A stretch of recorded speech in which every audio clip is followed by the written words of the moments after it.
without further ado, I'd like to introduce Jared Wilson, the glasses guy. Come on up, Quick.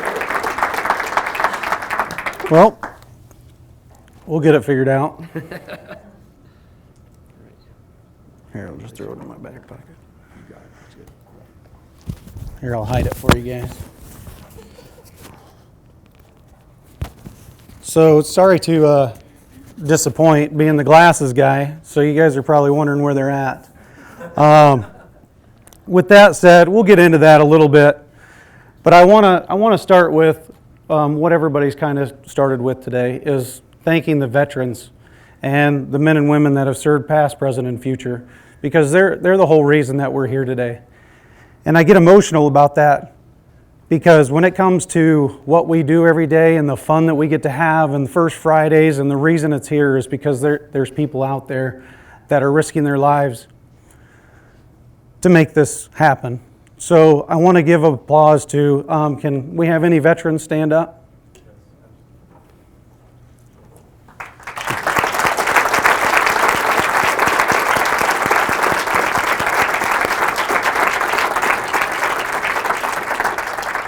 Thank you very much for your service.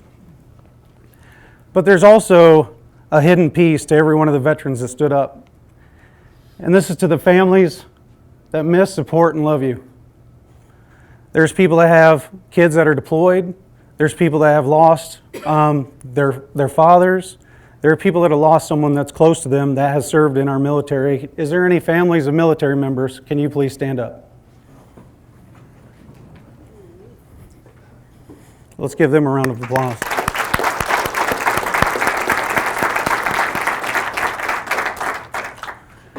So thank all of you. I appreciate it. And if it wasn't for you guys, I wouldn't be here today. So I put this together. I was putting a collage together. I felt like I was in 6th grade again. But this kind of gives me some things that I was thinking about when we were talking about leadership and where we go and what's my story. And as I was thinking about my story, I was like, you know what? Everybody in here has their own story. What has made them? What has developed them? What has changed them? Whether it's good, bad, indifferent. And we have all of our own perception. And they always talk about, hey, you know what? I really wish, what's the reason behind this? Why is this happening? And you know what? Sometimes it takes some time to figure it out, and sometimes we'll never figure it out. And I put this up there. You guys can't see it well, but this is my senior year.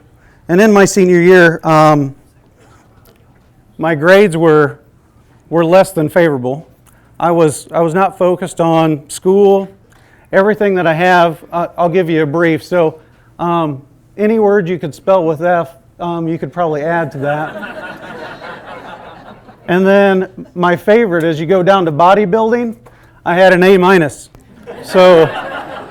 So you can see where my priorities were, is I was very passionate about working out, looking good for my wife, who's here today too. But then you go in here, and in leadership, I found that there's a lot of people that are really good at finding problems, but it's hard to find those leaders that want to invest time, put effort into you, and make you better than what you are. And I want to read this because this is in 6th grade. It says, self-discipline is a real problem. Behavior is immature when not in direct eye contact of authority. This is going to be a problem, a real problem, if not put under control. So guess what they did? They sent this to my parents and said, fix him. Because she didn't want to put any of that effort in me. I was a transaction. You know, I worked with what I was doing in school every day. So then we go down, and Jared is really a neat person. Well, at least she saw that in me, right? But that was because it was the last quarter and she was getting rid of me and I was going to the next year. So then I had some academic challenges, as I showed you, but then I ended up going to an alternative school. And the alternative school was still associated with Carroll, and I had the opportunity to sit in front of a teacher that cared for me. Mind you, they gave me a whole stack of homework and said, hey, I want you Jared to do this, and you can graduate early. All I heard was graduate early. And so I took all that work, I got it all done. Trust me, there were some headaches and probably some stuff my mom was frustrated with. But I changed to B pluses and A's. And you can see that I put work as a priority because that's what I learned from my family is work. You work hard, you play hard. Then after I finally graduated high school, I was not going back. Wasn't going to even touch it. Not a piece of my DNA. I wasn't good at it. So I joined the military. And it was funny because one of the big influences I'm going to talk about is my dad. And it was both good, bad, and ugly. And that influence was when I went to him and told him that I was going to go into the military, he said, "No, you're not," because he was an Army veteran. And I said, "Dad, I am. I'm not going to school." I was like, "I'm going in the military, and it's going to be me and you fighting it out unless you let me." And he goes, "How about this?" He goes, "I'll let you go as long as you go in the Air Force because they don't do anything." So guess what I did? I joined the Air Force. And mind you, that's a wrong statement. But he was looking out for my best interest because he lived through the Army. But when it came down to the Air Force, he said, "Man, I heard all kinds of good things about it. You know, they get this, they get that." And so that's what I went and signed up for. I didn't even go to any of the other armed services. And so this is a picture of me when I was actually in the dorm rooms and training. And I went through, growing up, normal was drinking. So we've seen a lot of that in my family. And when I say that, it was good because it taught me a lot. And I remember sitting and getting in trouble, and I would get lectured. And it was a repetition. So when we were having conversations, and I wasn't doing stuff right, because obviously I wasn't, is by the third time I would hear the same thing, it meant something. But I thought that was normal. That was my normal childhood, is getting lectures and living through some of that stuff. And when I came back from the military, I was really, well, not when I came back, but when I was in the military, that was normal to me. So I worked hard, played hard. And I was, every time I had an opportunity to deploy, I deployed. And that's what I wanted to do. So my wife ended up being a single mom for quite a while, just from the fact that my priorities were not straight. And so that I had the opportunity to be with this beautiful young lady that's here when I look like I'm 12. And then again, here with my wonderful kids. And she's the one that stuck through my whole story, to the point where when I came out, it was like, all right, you're out of the military, what are you going to do now? So I went to a job. I worked welding and fabrication, and that was good. And then she was like, "Hey, we got to do something different," because we lived with my father-in-law. We lived with him for 6 months because I was an idiot and decided to get out and didn't really give any notion to what anybody in my family or the ripples that I would create. And that's when the turning point happened.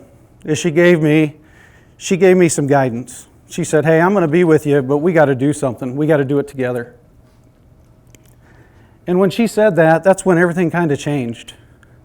Is it was like, okay, I have some history. I've got some bumps in the road, but I've overcame them, and now we're going to get on with our lives. So every time I went to her, I remember switching jobs, going from $18 an hour down to $12. And we had a conversation, and she goes, "I don't know if we can do it." I was like, "Me neither." But I was like, do I want to work manual labor? Do I want to get my education? Or do we want to move on? And it was one of the hardest decisions we ever made. And it was the best decision we ever made. So I moved on, ended up going through, getting my education from people that told me I couldn't. There was people I worked with that told me, "Jared, you're not an engineer. You're not going to make it here." I've had people tell me that, "Hey, you're too loud. You've got..." Why is people laughing at that? You must know me. But I ended up like Rob said, thank you. Whoever that person was that Rob described wasn't the guy I was 10 years ago. And it just proves that through leadership and the people that are around you that make you who you are, you can get to where you want to be. And so that was awesome to be sitting up in front of you. It was awesome to hear Rob say that, because I was like, man, who's that guy? I'd hire him. And then I realized he called my name, and it confused me a little bit. So it's crazy that I still think of myself sometimes in the fact that all the bumps that I've went through and where I've got is still part of me. And we all have to remember that.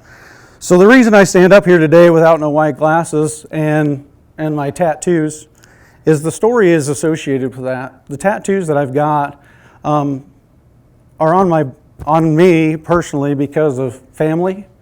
I've got tattoos from family that I've worked with, my military friends. Everywhere I went and I deployed to, I got tattoos with my friends, my family. And that's something that's a piece of me, and it makes me a story. And I just wanted to show that to you guys, because when I came up here today, how vulnerable I felt, and I talked about that in my video, is every day to build leadership is you have to be vulnerable. And it was the toughest thing that I've done to date. And I'm usually loud, I'm outgoing, but I wanted to share that with you. Is I may have came across confident, but when it comes to bearing my soul and telling this story, I want you guys to know that you can do it too. And what story makes you, be proud of it. So as we go on, I put this on here because I want you guys to think. I want you to challenge yourself as we go through the conversation that we're going to finish. So you know my story, and now I want you to think about your story and the people around you story.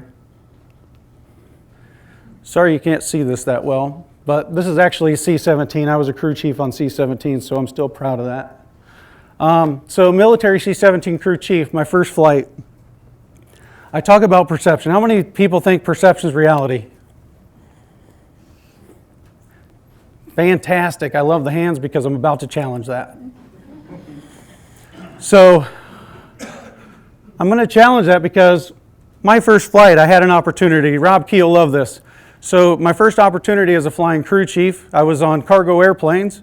I got an opportunity to fly to California. Most exciting thing I ever did. My first flight, I get to go to California. Sun, beaches, waves, people, sunscreen, all that stuff, right? That's all I can think of. I get on the plane. I fly over to California, undisclosed location. Mind you, that is not San Francisco or any other place in California. We end up getting in, and they said, hey, there's a short runway, so we're going to have to do an accelerated drop. And I was like, wait, they have airports in California. So we get there, and we do a descended drop. We land in this area. If anybody has ever watched Tremors, that's exactly what it's about. And if you haven't, go YouTube it, because you have to see it. So we land, and I open the door, and all it is dust and dirt and snowballs and air, all this stuff. And we get out, and there's a shack out in the middle of nowhere. And the guy that was with me training me, he goes, all right, well, let's go to the shack. And there was a phone. As soon as we got to the phone, weirdest thing I've ever happened to me is the phone starts ringing. It's like, okay. So we pick it up. And as we're talking on the phone, here comes this dune buggy thing coming across the thing. And what we were delivering is freezers for, it was out in this desert area in the middle of nowhere. And I was like, man, my perception was not my reality. So that was my first flight. And then we're going to move into my second flight. And this was an eye-opener for me. And some of you guys have heard this story before. Is when I had an opportunity to go to, it was after 9/11, and we moved into, I was coming into Jordan to drop off Army personnel. And we came in, and I used to smoke back in the day. And we sit there, and I was saying, hey, I need to smoke a cigarette. And my buddy, that was the flying crew chief, was like, well, come on, let's go out, because you had to be 50 yards away from the plane. So we walk out 50 yards away from the plane. We're having a conversation, smoking my cigarette. And all of a sudden, I start looking around. and there's people in camouflage pointing guns up at the top of the hillsides. And I look at my buddy and I said, hey, what are they doing? He goes, well, they're making sure we don't get shot. And I was like, all right, well then, why am I standing here smoking a cigarette? And he goes, oh, don't worry about it. And I was like, what do you mean don't worry about it? And at that exact same time, here comes the loadmaster that's unloading the cargo, and he comes out, he's got a helmet on, Kevlar vest, and he's running down the plane like this. And I said, why are we standing out here? And he goes, don't worry about it. He looks more important than us. And I said, I'm done with my cigarette. And we went up to the plane. But as I was doing this presentation, I was thinking through that. So if people were trying to take advantage of us, right, their perceptions, their realities. So the people that look more important, I'm going to take advantage. I'm going to shoot. I'm going to take out, right? And his perception was, hey, if I look unimportant, because we were out there in our pajamas, which we called, and it was just our flight suit, and no helmet, no nothing, right? And it's like, all right, well, perception's not reality, right? So that's one of the fun stories that I will never forget. I came back alive, which was good. It wasn't it was getting heated at that time, so I was safe. But I want to move into some leadership. So some of the leadership things, and I touched on this earlier, is some of the people that molded me the most were the people that told me no. And I have folks, like I went back and I read that statement to you. That was someone that saw a problem and didn't want to fix it, but they were really willing to put it out in front of you. So I also had a leader or a manager, that's why I put manager up there, that told me I actually was at work, I was doing really well, I moved up pretty quick in the organization, and I was like, this is my time. I'm going to go take my boss out to lunch, I'm going to have a good conversation with him, and we're going to sit down, and I'm just going to say, hey, these are my expectations, this is what I want to do, I want to get his feedback. I did all that, we sat down, and he goes, Jared, you're not an engineer and you're not going to make it here. Mind you, I was going to buy lunch, I didn't that day. But it resonated with me because it was like, man, he's got blinders on. Like I could do so much that I felt for the organization, but I was challenged because his perception of me was not the reality I felt. So as leaders, I want to challenge you that the people that you're sitting with and the people that you're working with on a daily basis, challenge yourself to look inside and what they are. Larry Stevens once said, if the only tool you have is a hammer, you tend to see every problem as a nail. Your perception, if it is your reality, I want you to challenge your perception. Because when you look every day is coming in here today, everybody, let's address the elephant in the room. Did anybody see it? It's over here. All right. I put that there just so I could say it. But no, with the tattoos and the card, I mean, you guys have seen my face for the last month, and you see the white glasses, you see the suit, that's me. That's me as a professional in leadership, that's me as a professional, and that's me as Jared Wilson.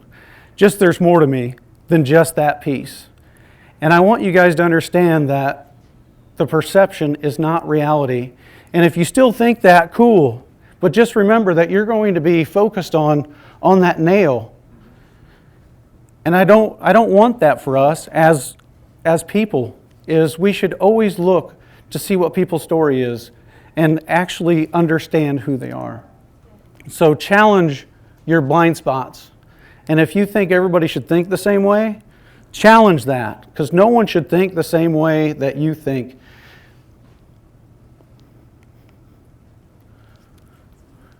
I'm going to move into gravity a little bit. And And since the elephant's in the room here, I'll give you guys what you paid for.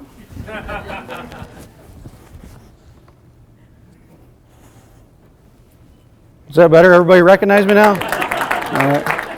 And I can see you guys. Now I'm nervous.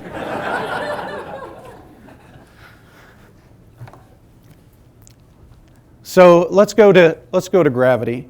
So when I was thinking of the weight that we have when it comes to the world and all the things that are going on, is there's so much tension and all of these things going on that we own that. So can everybody do me a favor and stand up?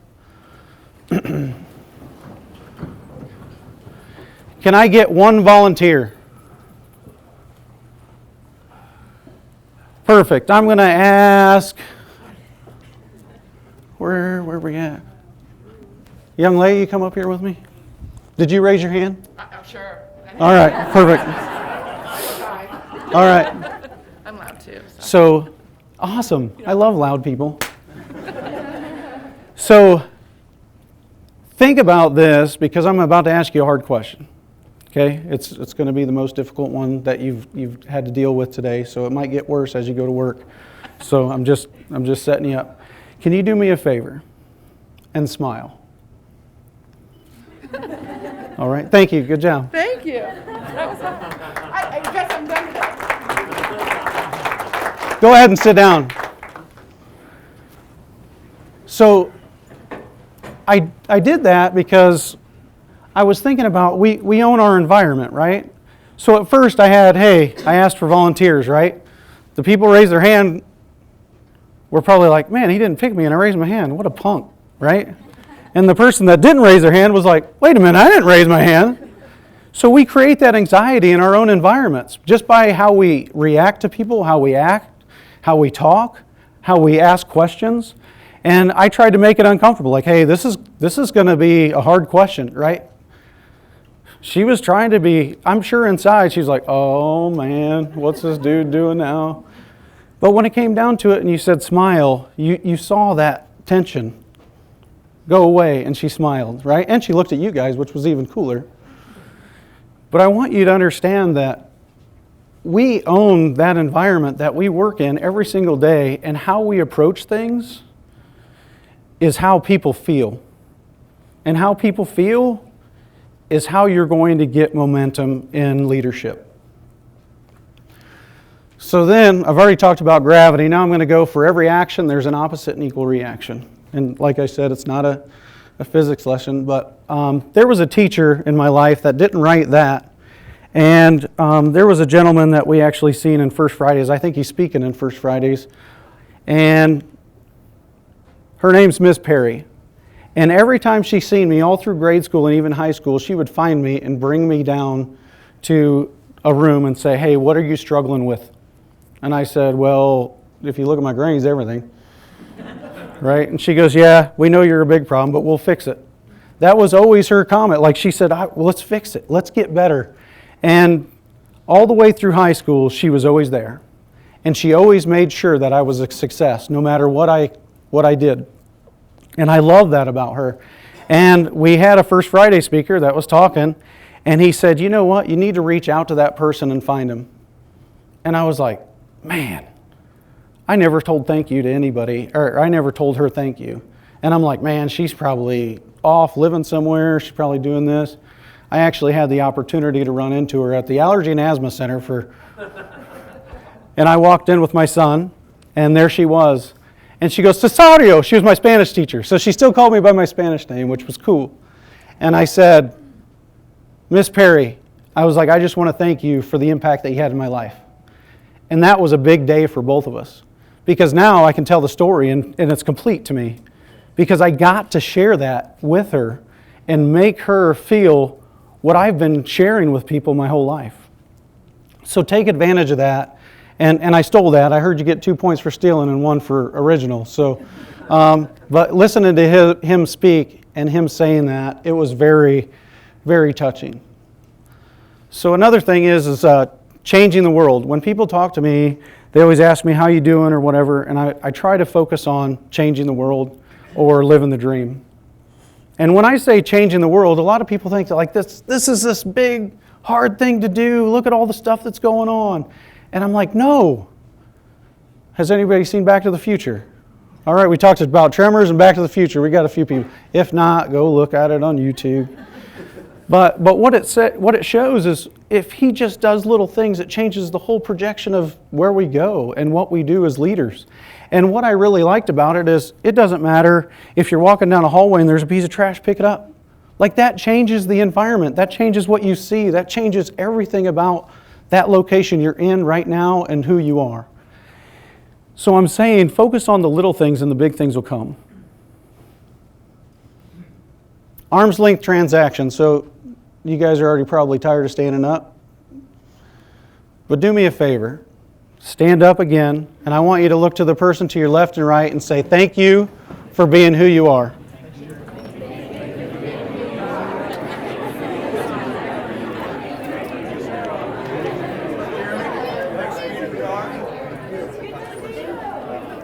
Thank you, thank you.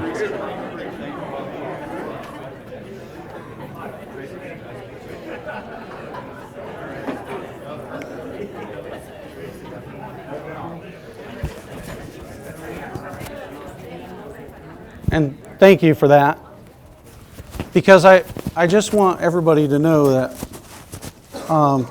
when I came in here, and I don't know all of you, but I know that you guys want to make a difference, or else you wouldn't be sitting here today. And when you look to your left and to your right, everybody's doing their own thing to make a difference in the world today, and for the people that they live with and love. And you're one of those people because you're in proximity. And when I say arm length transaction is really, it's kind of a harsh word, right? But when we think about who we impact in this area every day when we spin around, and the verbal that comes out of our mouth, is we got to remember that they're people too and they have stories. How am I doing on time? Doing great. All right, good. So the last thing that I wanted to talk about gravity is, I'm going to go back to my dad one more time, is so my brother, and when I first got out of the military, I was calling frantically to get a job because I didn't know what to do. I was getting out and they don't really give you any direction as you walk out of the door. And so I called my brother and he's like, I'll get you an interview. So ended up, thank you, brother. He got me an interview and I went, did the interview, and I thought I did well. I talked about airplanes a lot because that's what I did for the past 4 years. And the gentleman told me as I got up and was leaving, he goes, Jared, I just want you to know there's no airplanes here. It's like, fair enough. All right. But that was my chance to talk to him and say, hey, you know what? You give me a chance and I'm in. I was like, you know, my dad and brother work for the same organization. I said, you know, my dad, my brother, you know their work ethic, and I got the same. And he gave me a chance, even though there wasn't airplanes. And he was nice enough to put me on a wet saw because I didn't know how to sew, or I didn't know how to weld. I didn't know how to do a lot of things that they did. But he put me on a wet saw, came home dirty and nasty every day. But if it wasn't for me stepping up and saying, hey, just give me a chance. And he gave me a chance. Even though, and the only reason he gave me that chance, he wouldn't have gave me a chance on his own.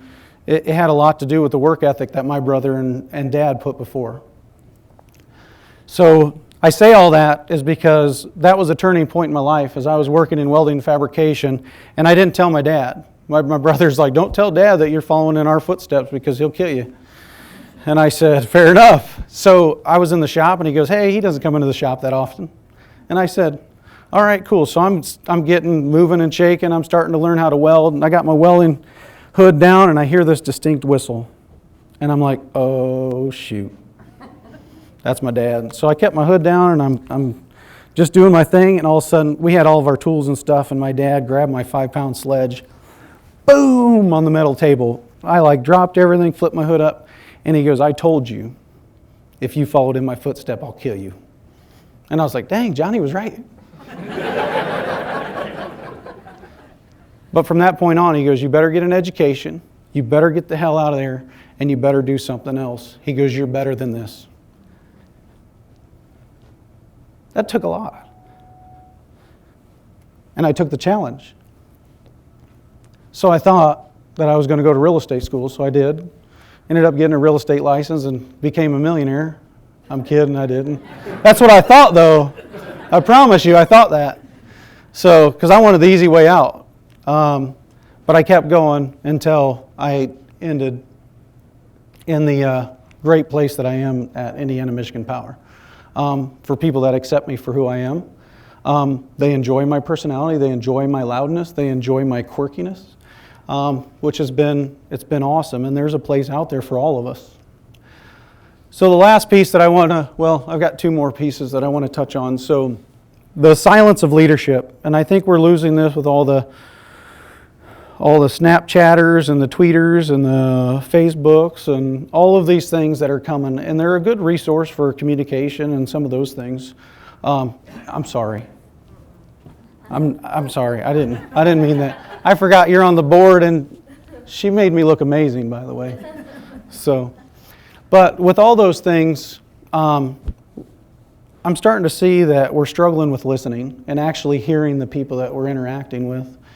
And we got to open our ears and our heart to the people that want to communicate with us and not be distracted on a daily basis with those items that are right there, the phones. Hey, that was perfect timing, whoever had their phone ring. But, and when you're listening, don't work on a solution and a response. Actually listen and feel and watch body language and understand where that person's coming from and what they're doing. The other piece too, this is for me, and I put this in here for me. So, praying. Today there was some anxiety, and there was a lot of prayers that went out. And when I think about being anxious, and all of the things that I've done, is every time that I've been anxious, it's all came out all right. Right? I still got both my feet, I got both my arms. I'm up here walking. I get to talk to you guys, which is awesome. And it's like, man, I felt all that angst and all that challenge and everything. For what reason? Because you guys are awesome? Like, that's weird. Like, that challenges me. So falling back on that is where I lead to every time. And I forget. I got good friends like Mike and Mark that remind me of stuff like that. And they're like, hey, dude, you're wigging out about something that you shouldn't. You're good. And it's like, sometimes we need that as people. So I just want to share, like, I didn't get baptized and didn't follow into Christ until late into my life. I always knew that God was there and I believed in Him. But I didn't really know what that meant. And then when I got baptized, it was a moment of clarity for me. And what I found is someone was following me through all these steps and I kept getting a kick in the butt every single time. It's like, man, you're better than this. Get on the right track. And I think I'm almost there, right? My mom's nodding yes, but my wife's like, don't say stuff. Sorry, I about said that other word, but I'm almost there, I think, maybe. I'm 39 and haven't grown up yet. I'm getting there. So the last thing that I want to do is talk about reflection. And when I say really, I mean really, is until I put this together and I started digging into reflection, it didn't give me the opportunity to see my life as a whole. Is a lot of times I dwelled on the stuff that I messed up. And then when I put it into perspective, I didn't mess it up, or else I wouldn't be right here, right now. And we're so hard on ourselves when it comes to that. And a story that I want to tie this to, so I talked about there was drinking growing up. That was normal in my family. And I think about wanting to be baseball, like I wanted to be a baseball star, or I wanted to be a basketball star, or I wanted to be the next whatever. I really looked up to my father. And the one thing that I wanted to do when I grew up is I wanted to sit belly up to a bar. And you know what? I did it. And it was one of the best conversations I ever had with my dad. And I say that is because that influence and what takes part in your family and who you work with and what you do and your story. I love my dad. And I love that he did that. I love that he worked hard. I love everything about him. I even love the bad stuff.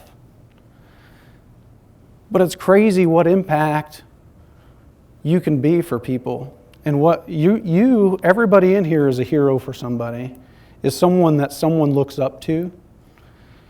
And you know what? I took that, and I was my dad, and I like drinking. I tried to have a party every single day. Sometimes I still try to overdo it on my birthday.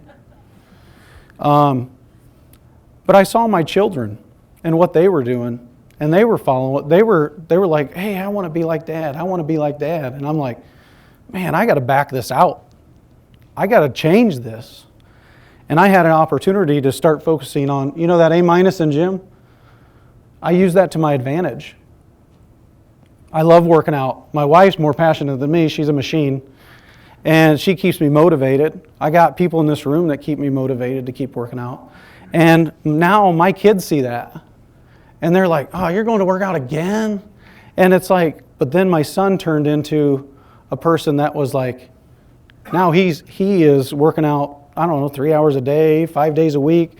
We started doing races together, which was a proud moment of mine. I do Tough Mudders, and it was like the first time I got to do a race with my son at 16. I'm like, this is awesome. Because the first thing I got to do with my dad was race to see if I could get to the bar. And you know what? It was cool. I won't take anything away from it. But you can change that. You can change what that value is and what it has and the projection that you have to the impact of people that you have around you.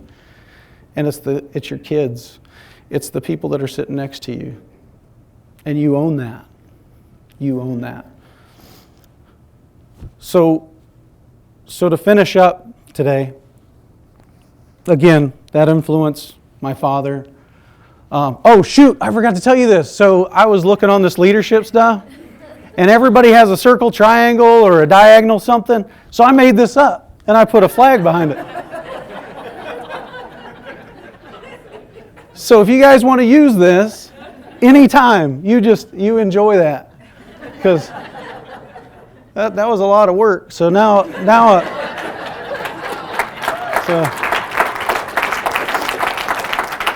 So I'm a professional because I have something like that. And really, I stole that idea too because I saw Rob Key speak too. So,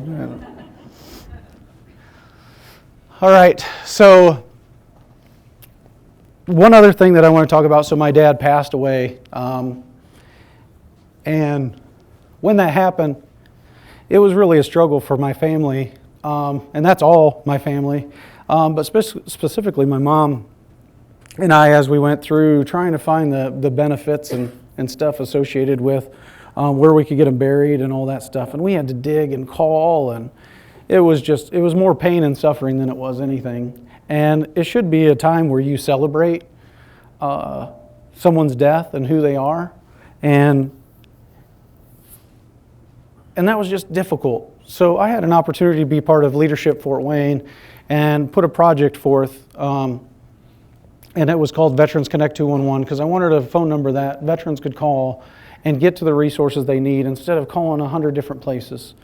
It's still a work in progress, but we're getting there. So the mission is to increase veterans' knowledge about the services and benefits available to them through the federal government and the local community organizations. We have a very strong veteran community, and I just had an opportunity to meet with Neiman, which is a networking organization with veterans, and I also met with the Base Community Council, which has a very strong presence in Northeast Indiana with veterans. And they said, Jared, we love what you're doing and we want to be a part of it.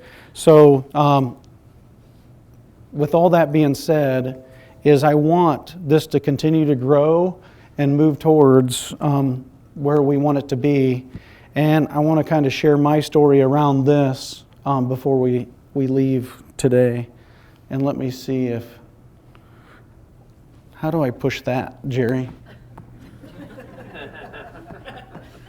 It doesn't work if you do this. What am I pushing? Sorry, that Veterans Connect 211. Well, it's spinning. Spinning's good.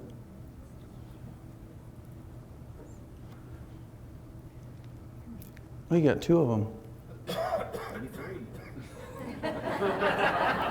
Maybe it did work. I kept pushing it. If you scroll down to the play button, I'm making you work for it, Jerry. You're pretty neat. I am. Where am I going? There's probably a lot of people in this room that'll testify to that. To the play button, scroll down. Right there. Do I push play? Yes, sir. Why don't you try it? Then it'll play 3 times.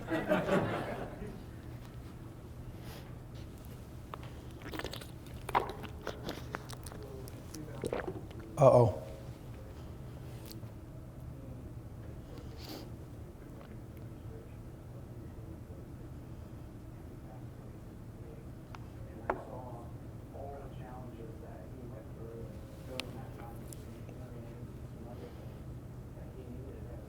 Whoa.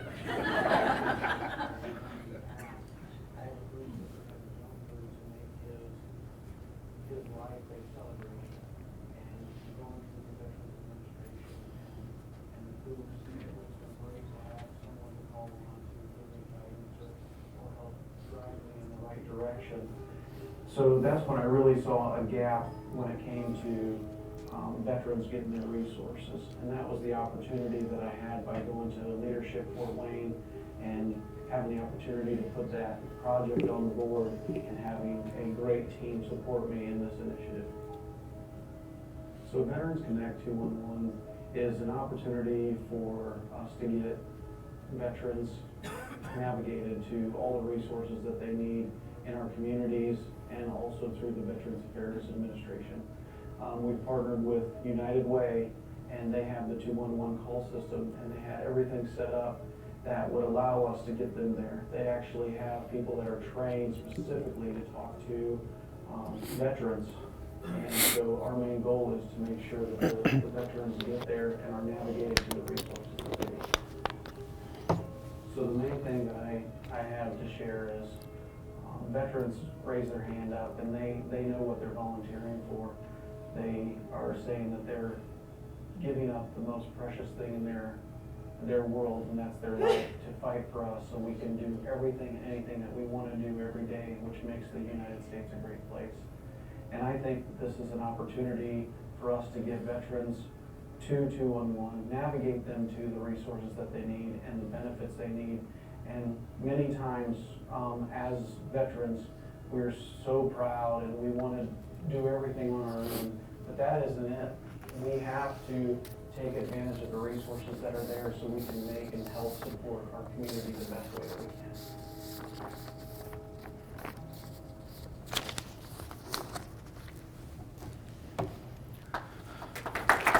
Thank you. So I share that with you. There's flyers and stuff outside that you can support in any way possible. We look for volunteers to help out. And United Way kind of switched over their 211, so we're actually looking to work with Neiman and the Northeastern Base Community Council and continue to take this to the next step. So with all that said, I want to say thank you guys for being here today. It's been an awesome opportunity, and you guys are amazing. And remember that you guys are changing the world out there, good or bad, hopefully good, right? So make a difference out there, and I appreciate all of you. Thank you.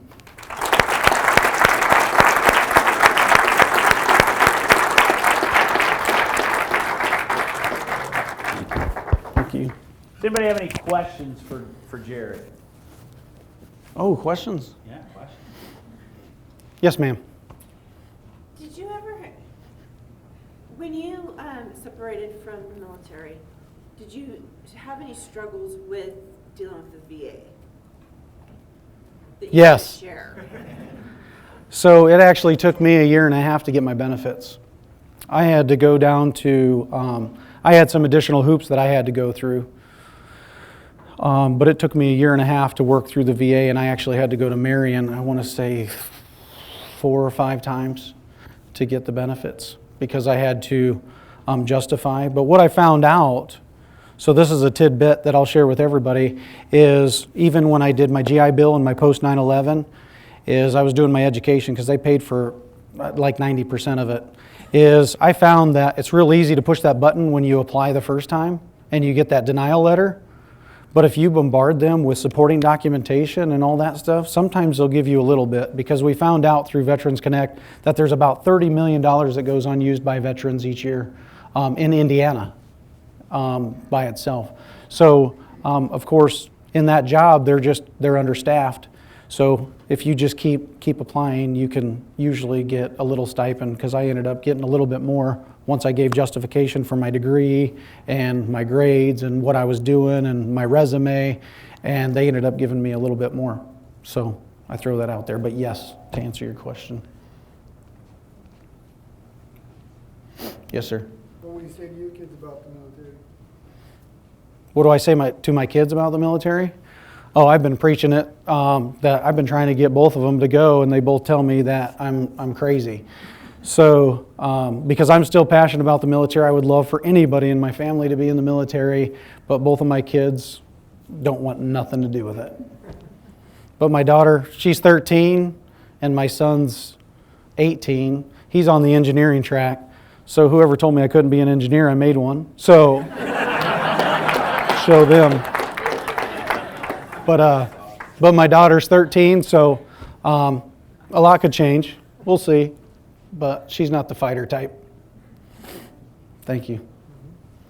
Any other questions?